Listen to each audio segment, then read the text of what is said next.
On today's episode of Locked On Avalanche, still thinking about that Avalanche 5-1 win over the Devils and the performance of Val Nichushkin. Kind of want to bring that up again. Something that's on my mind. Talk about that and all these trade talks with Mikko Rantanen. I know he no longer plays for the Avs, but he's still in our hearts. Are they really going to deal him, Carolina? Let's talk about it. New episode of Locked On Avalanche coming at you.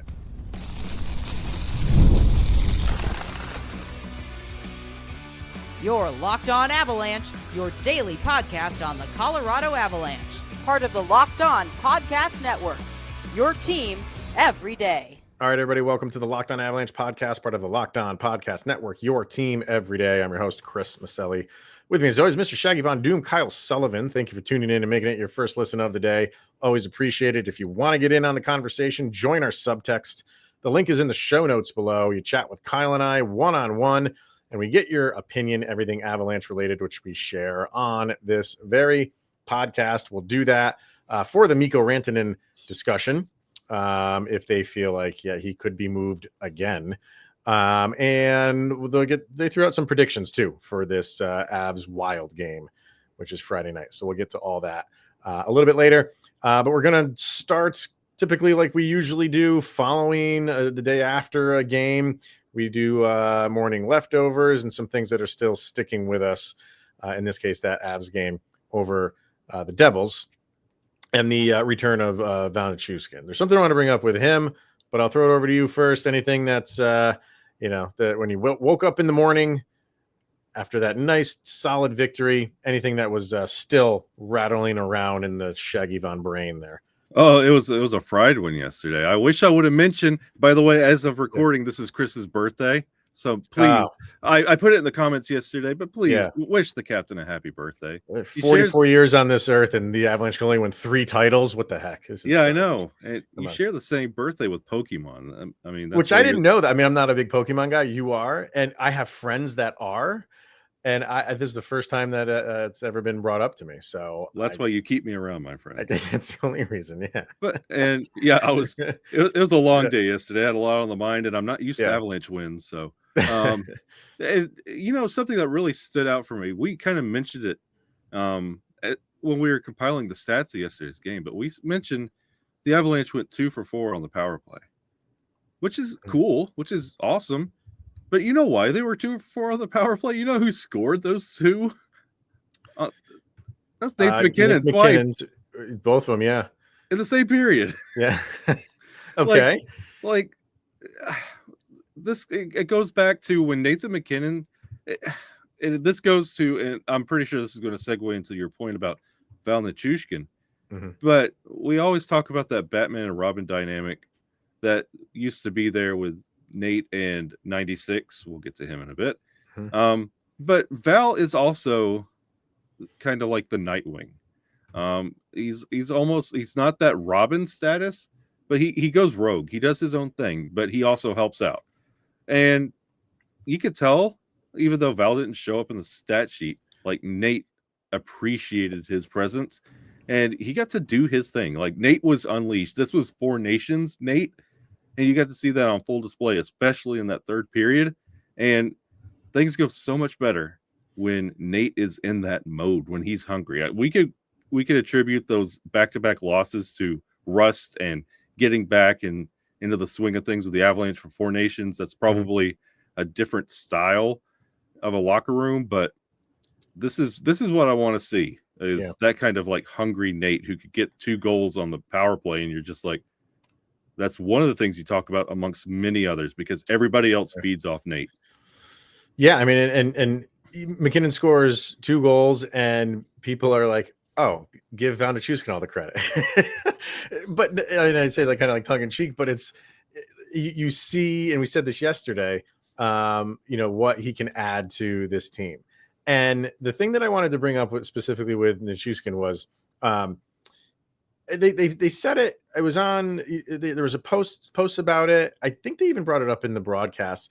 But like the total number of games this team has played with their top 6 intact, and it's less than 10 games. I think it's like 7 games or 8 games, something that's in that realm.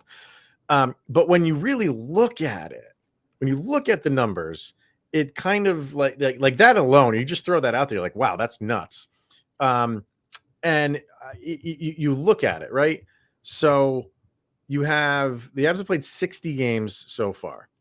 And has Casey Mittelstadt played all 60 games? Yes, he has. He's played all 60 games. And you have Val Nichushkin, who has played 22, and you have Jonathan Drouin, who's played 27. Those are likely the second line. And I'm not, well, maybe I am trying to make excuses for Casey Mittelstadt, but because, does he need to play better? Sure. But when you look at that, when he's played all 60 games, and the other two guys that in all likelihood are going to be on his line with Jonathan Drouin and Val Nichushkin, one guy's played 27 of those 60 games, and the other guy has played 22. And did Casey Mittelstadt have a good game yesterday? Yeah, I thought he played a fine game. That backhand, I keep watching that. Like, man, that is so difficult to do. A backhand kind of at that speed. He kind of just swatted at it. That was an impressive goal. But it comes down to just, stability on a second line, and he has not had it. Fine. If there's people out there saying like that's garbage, he's got to play better. That is an aspect of it too. Definitely. Absolutely. Not debating that at all. What I am saying is like the guy has not really had a line to play with really all season long. And if that can be a constant, maybe you see a little bit better play come out of him. We all want to say you can put anybody with Nathan MacKinnon, like, when Martin Necas came in, and look what Martin Necas is doing because he's playing with Nathan MacKinnon. He hasn't missed a beat. He's improved, right?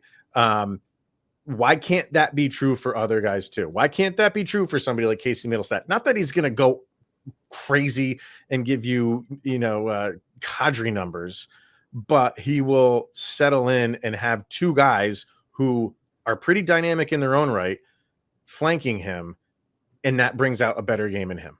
Why can't that be true too?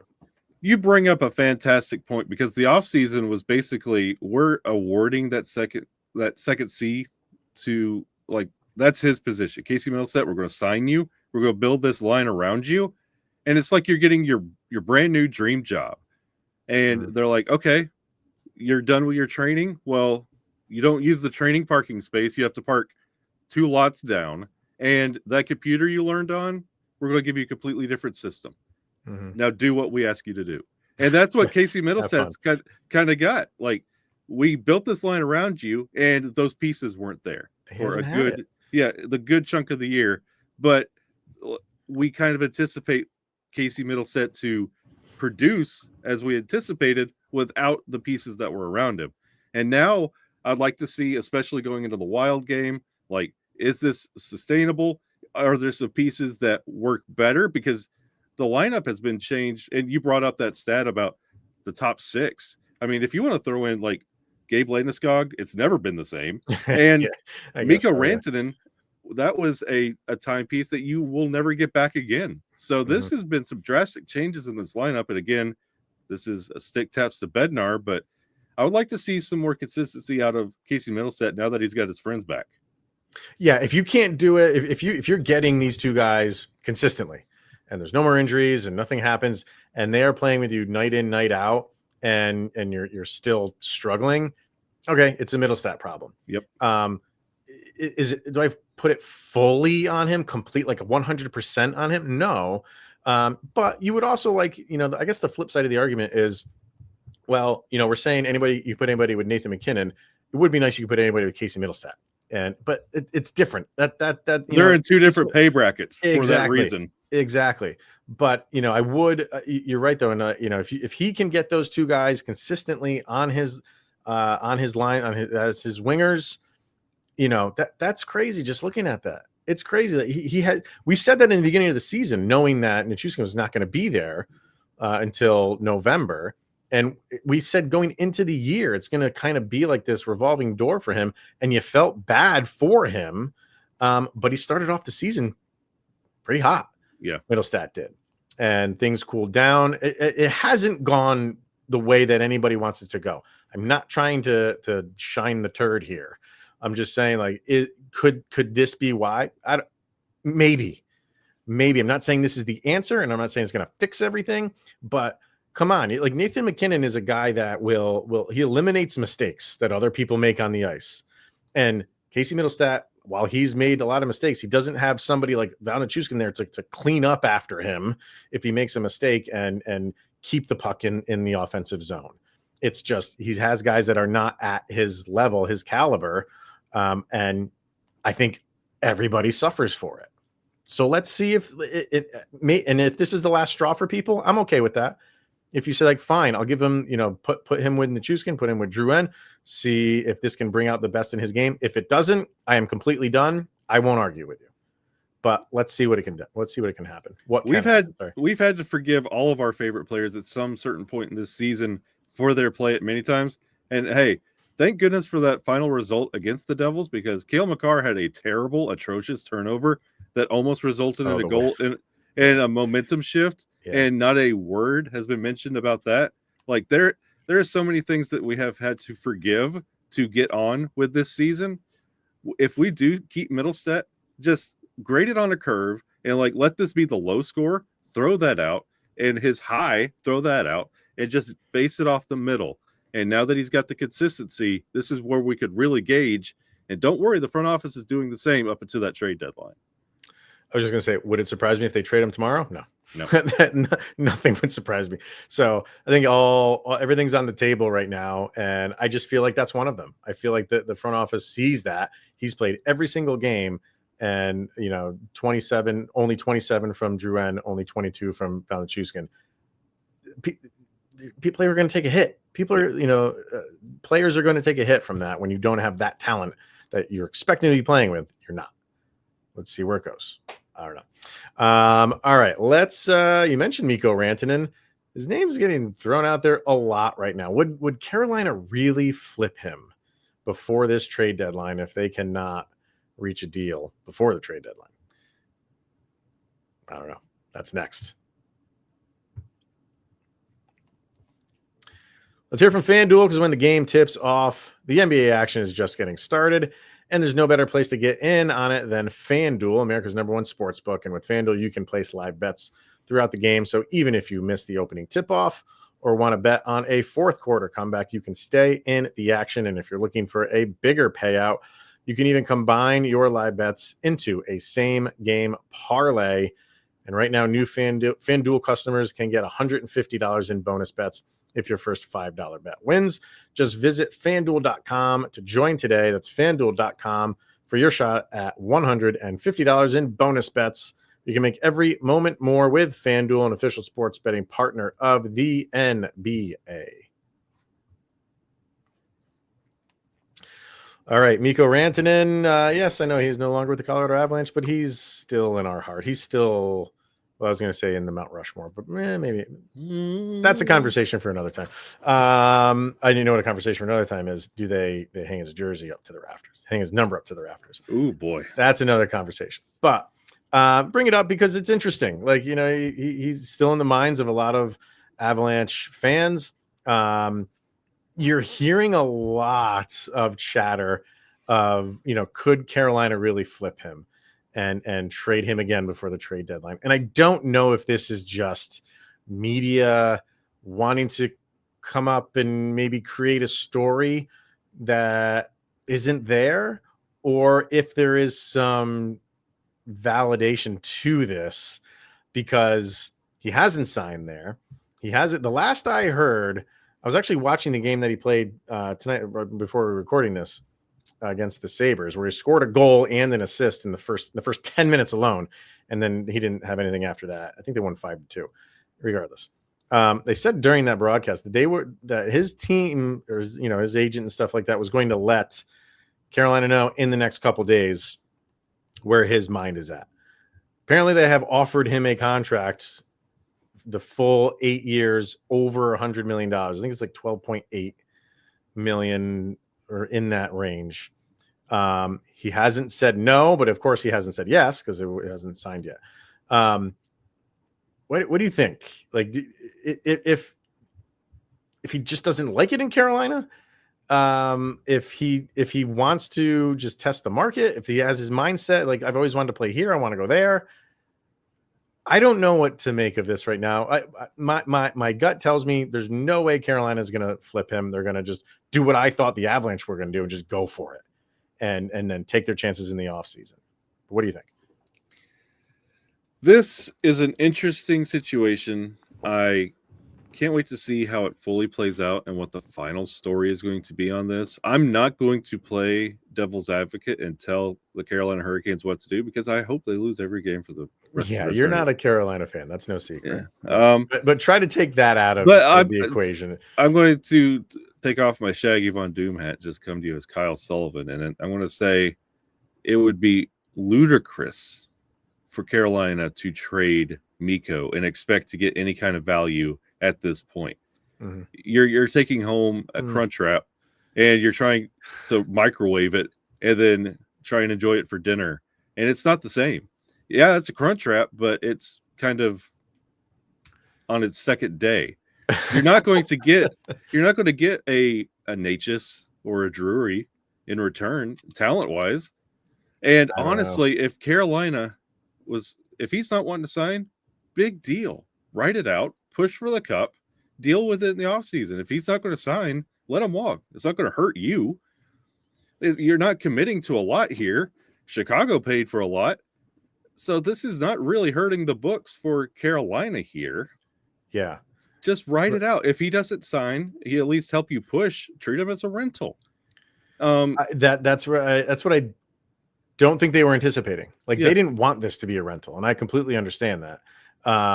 But and you said, you mentioned the salary retention, which thank you, Chicago, for doing that. You can get something for, like, now it would, if he gets traded again, and I don't think it's going to happen. I'm with you. I think they are going to ride this out. I think they would just not come out looking very good if they had to flip him again. But it is Mikko Rantanen, and I think at that point, if he gets traded again, I think whoever wants to go in on him has the mindset of like, okay, we know, like, Carolina struggled to sign him. It's probably going to be the same for us, so we know we're getting a rental here. Maybe potentially getting a rental here at a pretty cheap price, not going to cost you a lot in your cap right now. So Carolina could definitely, they will get a return. I don't know what it would be, but maybe it's just they're going to want players. They're not in the business of losing someone of Mikko Rantanen's caliber for nothing, because they're going for a cup. So they can't just take picks and be happy with it, because now you've lost Martin Natchez, who would have helped you in the playoffs, and Mikko Rantanen helped you in the playoffs. You got to get a return for him if you're going to flip him. You want me to tell you my honest feelings on this whole thing? I truly feel like this is agent saber rattling here when it comes to contract talks.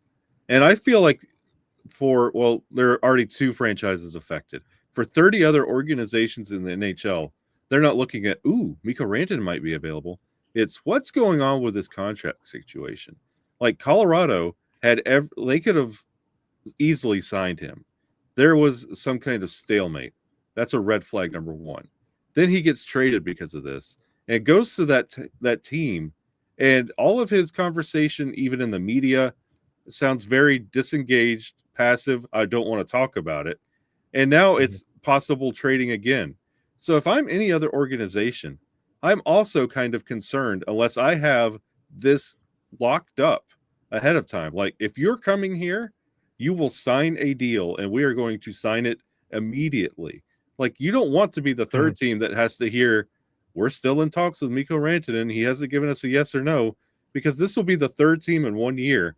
And it sounds like the agent and Mikko situation might be the sticking part here. And it's not, I don't know what number he's heard and is holding on to, but it seems to be much higher than 2 organizations feel. And by the way, what his contributions to Carolina have been, Casey Mittelstadt numbers would be equivalent. Yeah. So it's very curious. And I feel like this whole thing came from an agent trying to get that deal signed. Well, he's got the same agent as Draisaitl. Mm-hmm. I think that's where their mind is at. Give us 14. That's what our starting point is. And all it takes is one team to do that. And yes, some of the lower teams in the standings typically have more money in the cap. But does he want to do that? Does he want to go from a team like the Avalanche and Carolina and then go sign with San Jose? I was just going to say San Jose. I don't think he wants to do that. But I think it's a different animal right now with Carolina does want to flip him, and for a team who is okay with him just being a rental and not signing him long term, because maybe they don't have the money in the cap. And a lot of teams that are on the opposite end of the standing, higher up, can't fit a guy to extend a guy $12, $13, $14 million. But somebody's already retained 50% of his contract. And, if you want to flip him again, maybe make Carolina eat up a little bit more, which you can do. Two teams can be on the hook for a contract. Why would Toronto not want to go after this? Why would Toronto not want to say, we will take Mikko Rantanen for really pennies on the dollar and insert him for the rest of the year? We got now what you would have to give up. It's a whole nother equation, which I don't want to get into because I don't care. That makes me sick to my stomach to even think about that roster. Why would you not do that if you're Toronto? Like that is just there for the taking. I don't know if Carolina would do that because that's who you would have to face in the postseason. That's a whole nother ball game. Maybe they ship them back to the West Coast. But I think it's not just right now for Carolina. It's about an extension and getting him an extension and staying there for 8 years. For other teams, I don't think it is. For other teams, I think it's, we'll take Mikko Rantanen at an extreme discount and let's go for a run and let's see what happens. You'll have to give up something in the process. And if it doesn't work, you lost, that whole game of you take a chance. But I would do it. And I'm sure I don't think Carolina is doing this again. I want to emphasize that. I don't think they're going to trade him, but you can almost be guaranteed teams are calling. Almost be guaranteed on that teams are saying, just testing the waters. Hey, what are you guys feeling? I think you're going to know by the trade deadline, obviously. But like they said in the broadcast, the Rantanen team was going to tell the Carolina team, we'll let you know what our intentions are in a couple days. And if it doesn't go the way Carolina wants, if they don't hear the answer they want, then they got a decision to make. And it's going to be interesting. We'll see. You floated those two teams out there, San Jose and Toronto. When I heard this at first, this makes the most sense in the world. And Seattle needs to make this move. This is an organization that doesn't have the cup that Vegas does to prove that they belong in the big boys club of the NHL. This would be Seattle's, the beginning of their organization, the beginning of their history, and what they build around for years to come. And you can't tell me Seattle doesn't sound appealing to Mikko. Just that vibe, that energy. You got some former friends out that way. Like, for the time being, who knows how much longer they're going to be there. But not much is asked of you. You can be the history. You can be the Nathan McKinnon of Seattle. You could set franchise records. Like, everything's there. And they have money. It's a good market. This is a no-brainer move for Seattle. That's who I would be calling if I was Carolina and Seattle. It's not going to ruin Carolina's cup hopes. So that's where he needs to land. They're that team that is, Mikko Rantanen away from getting to that next level. Being Vegas. Yeah. So that's not a bad call. Not a bad call. I mean, it doesn't really help them this year. I don't think they're anywhere near a playoff spot, but I mean, they could, but they're playing chess while Carolina's trying to play checkers to get a cup. Yeah. So it's going to be fast. I mean, the trade deadline in and of itself is just fascinating anyway, but we'll see what happens. We'll see. It's going to be fun. There are some people in Subtext who chimed in on this. We're going to get their responses to the Mikko situation, and we'll touch on this big game with the Avs and the Minnesota Wild. So we'll do all that next. All right, trade coffee. If you're like me and you're like Kyle, your mornings have to start with a good cup of coffee. But if you get tired of settling for the grocery store brands that just weren't cutting it, you can turn to Trade. And why? Because the coffee over at Trade is next level coffee. Trade is the #1 specialty coffee marketplace in the U.S., bringing you fresh coffee from over 50 of the country's top roasters. And their experts have taste tested thousands of coffees, curating over 450 amazing roasts. And whether you're new to coffee or know exactly what you like, they'll handpick the perfect match for you. I told you about the bag that they sent me the other day, but I wanted to look up other bags. And every time we do a read for Trade, I was going to bring up a different bag. And I think this is the one I'm going to order next, Kyle. The roaster is named Atomic, and the coffee is named Space Cadet. Love it. Love the name, first of all. Yeah. And the tasting notes on this one, Mr. Sullivan: clementine, nougat. Who doesn't love a good nougat? I mean, nougat finds its way into everything. I don't think anybody really even knows what it is, but they know that it tastes good. So you got clementine, nougat, and burnt sugar. God, Give it that to me. Sounds so good. Right? Wow. Come on now. So I think that's the next one that I'm going to be ordering. And if you want to order, you can go over to Trade. They're exclusively offering our listeners 40% off of your first order at drinktrade.com/lockedonnhl. That is drinktrade, TRADE.com/lockedonnhl for $40 off of your first order. Once again, drinktrade.com/lockedonnhl. All right, we have some subtext people wanting to chime in on the Miko thing. So we have Vargar says, I think Miko gets traded, and this is another team that I've been hearing, to Dallas. Now that makes me even more sick than Toronto. Toronto is like Connor McDavid. Like, I want to see Toronto win a championship in my life. I do. They haven't won it in forever. And, there's so few people that can say they were around the last time they won.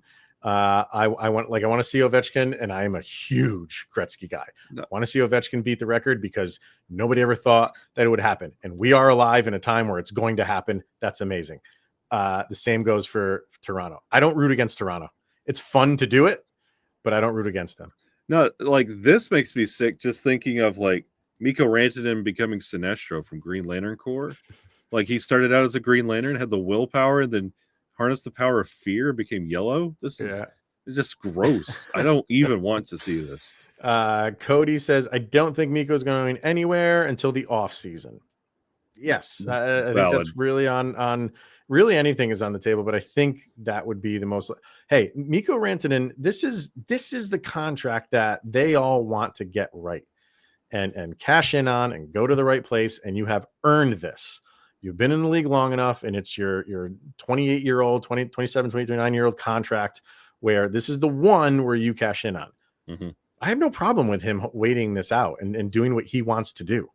He shouldn't be forced to do anything. If he doesn't want to play in Carolina, do it. Finish. I don't blame you, Miko. No, I don't blame you. So if it happens in the offseason, it happens in the offseason. Lisa, I don't think they trade him. They hold on to him for the playoff run. If he's unsure now, a long playoff run could maybe change his mind. Although they don't come out of the East, the Caps do. Oh, Lisa. Enjoy it while you can. She's loving life right now. Madam Battle Axe, I believe he will be traded. This is just a temporary assignment, is what she said. So I love Madam Battle Axe. She always throws that, like, she goes there. Yeah. Yes, he's getting traded. She always has good takes. I don't mind that. Joe says, I think he's getting traded for sure. Carolina knew they were gambling, and they will get something good back for him. Yeah, this could be exactly why the Avalanche traded him. It could be, the same exact reason why Carolina does. So I just thought, they didn't have him for as long, obviously, but I don't know. Oh, I'm thinking about him going to Florida. I don't know. Tanya says, I don't think he gets traded again, but the fact that he hasn't signed in the past 48 hours after that offer was probably made around 13 and a half tells me he wants to see free agency. Yeah, we don't know the exact number. We haven't been told the number, but it is north of 100 million, which he can't really get if another team signs him for the 7. So I think that's why Carolina did it. It's like, hey, here's the visual of what $100 million looks like. If you want to say no to that, be my guest. So, and Brandon says simply, yes, he does. There's a little bit of mixture here. People think that he will and will not. Greed has polluted our dear Miko. Greed. Wow. I mean, I mean, honestly, if you are gifted the perfect storm of your 28, 29-year-old contract coming up, when the rumors of the cap going through the absolute stratosphere are out there, you want to make bank. You want to make a name for yourself, and you are kind of bitter at Colorado for not getting it done, and you want to get back at Nathan MacKinnon, who used to be your friend. Who I don't think they're not friends anymore. No, I'm just saying, like, you're out of his shadow. It can finally be your team. It doesn't just have to be Nathan MacKinnon and Miko Rantanen. Like, go make a name for yourself and make the money. So I say go do your thing, but don't do it in the West. Unless it's Seattle. We're saying don't do it in the West. Carolina's like, well, we're not going to send them to the East. Yeah, he's ruined it. I guess he's ruined 2 conferences. Yeah, go to the WHL or something, maybe. I don't know. All right, and then just going to bring up this game because it's obviously a big one for the Avalanche. Obviously facing off against the Wild. I was just looking up the Wild, just player stats. This is wild, like. To use a pun. Kirill Kaprizov won't be playing. He's only played 37 games, and he still leads the team in points. That is wild. He's 1 point up on Matt Boldy. So he has played 37 games and has 52 points. And while Matt Boldy has played 58 games, so 21 games more, and is at 51 points. Well, and Marco Rossi's right there too. Marco Rossi's also played 58, and he's at 50. You want me to give you the reason why this is happening? Because Kirill Kaprizov is an animal. He's awesome. And the reason, and you say that, and you should laugh and be like, "Oh, this team should be in the basement." No, they're above the Colorado Avalanche in the standings. Yeah. You want to know why? And this is going to be the key to the game. Both of their goalies are sitting about 9-10 save percentages. Yeah, they have a goalie tandem that nobody really talks about because their offense is just kind of putrid and it's just kind of survival. And this is going to come down to the Avalanche. Like, you had a great emotional third period. You feel great. You feel like you could beat the world again.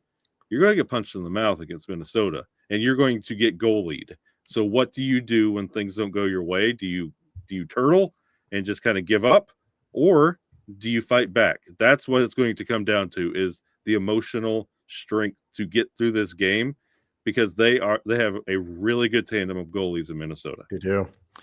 They really do. I mean, you look at like their special teams numbers, like they're not that good. They're 23rd in power play at 19.5%. They're 30th in penalty kill, 71.4% penalty kill. So special teams, they're not that good. They don't score a lot of goals, but they don't give up a lot of, like you just said. So it's like, you know what you're going to get. You're going to get a grinding game from Minnesota. And the Avs don't typically like to play that. So it's who sets the tone? Who's going to set it, boys? Like the good old Shorzy says, who's going to set the tone? Because whoever can impose their play style on the other opponent is going to have the upper hand in this game. Avs play a speed style. Minnesota, they're going to grind you. Yep. So it's going to be it's whenever these two teams get together. This is a matchup for me for a division game. I don't care where the teams are in the standings whenever these two teams play. And you can say that for, you can look forward to every divisional matchup, but I always look forward to Minnesota because they play the Avalanche well. Doesn't matter if they're where they are now or if they're, a lottery team. It's always a good game with Minnesota. Even preseason, they're scrappy and just annoying in preseason games. Like I hate seeing them in the preseason. That's why I hate Jordan Greenway. Some predictions from our subtext people. Vargar says Avs 4-3. Lekin and Makar, Drury and Nate. And he says Matt Boldy with 2 and Marco Rossi with another one. So that makes sense. Yep. Cody, did Cody give one? Yeah, he said I'll be optimistic and say the Avs win 4-2. What's the optimism there? That they score 4 goals or that they win? Optimism like that, you're not going to be my best friend for much longer. Come on, man. Lisa says Avs win 4-2. A lot of 4s going on here. Madam Battleaxe 3-2 in overtime. Oh, I think God. She's always doing the overtime thing, Miss Madam Battleaxe. That's and she said, sorry, Shaggy, both of us are going to have high blood pressure after this weekend. Yeah, it's going to be a long day for me tomorrow, so just tack on overtime, please. Joe says 4-2 Avs. The milder. No, I'm not going to go down that road. Let's see. Electrician Ziggy 6-2 Avs. 6-2 Avs. I like this. If you can score 6 on this tandem, but let's see on last one, and then I'll check because they're playing right now. Brandon says 3-2 defeat. But is that who are you? I don't know. How did he the way he worded that? That was so that he's saying that the Avalanche will get defeated. He just says 3-2 defeat. I could take that either way, Brandon. Is there a moly mole in our midst? I don't know. I need specifics here. But yeah, Minnesota is playing as we are recording this. I saw that they were losing 1-0 going into the second. They're now losing 2-1. And it's almost the end of the second. They're playing Utah right now. And you're not going to get me to be sad about it. Marc-Andre Fleury is in goal for them. So you are getting Gustafsson tomorrow. Or tonight. That's not great. If you're listening to this on the day's release, yeah. That'll be the challenge. That'll be the challenge. Last time the Avs played Gustafsson, it did not go ideally. No, I think I thought they he was good, but I thought they eventually solved him in that game. I thought, but it's still that's good, the thing. That's the thing that scares me when goalies have those great performances. If they can't get out early, it takes them a while, and I just don't like a frustrated team with. Honestly, the stakes are higher at this point. Didn't they chase him last game? Didn't Fleury come in for him? Let me go look. I'm almost positive that Fleury came in the last time. You're right, because they won 6-1. Yeah, but it was like an onslaught, if I remember correctly. I just do not like the Gustafsson matchup. Like I never have. It's just when the Avs face goalies, like Jake Allen was almost that way in that Devils game up until that third period. That frustration, either the Avs rebound from it, and they had Val Nichushkin to kind of give them that emotional push. But I have seen this Avalanche team crater so many times when they can't figure it out, and that's when they start the overpassing, trying to get cute because they think that's the solution to scoring goals. And teams like Minnesota, they have no problems pinning you on the boards, just grinding you down, killing the clock. They're perfectly happy beating you 1-0, 2-1. They don't need to outscore and embarrass you. All they need is the lead, and that's all they want. Yeah. It'll be a fun one. It will be a fun one. We will record following that game. So you'll get a late Friday, Saturday weekend episode for you guys. So we'll do that tomorrow. So tune into that one. But for this one, thank you for making it your first listen of the day. That is always appreciated. For Mr. Shaggy Von Doom, Kyle Sullivan, I am Chris Maselli. This is the Locked On Avalanche podcast. We'll see you guys tomorrow. And you just made it through another 24 hours. Sidney Crosby's that much closer to being a part of the Colorado Avalanche.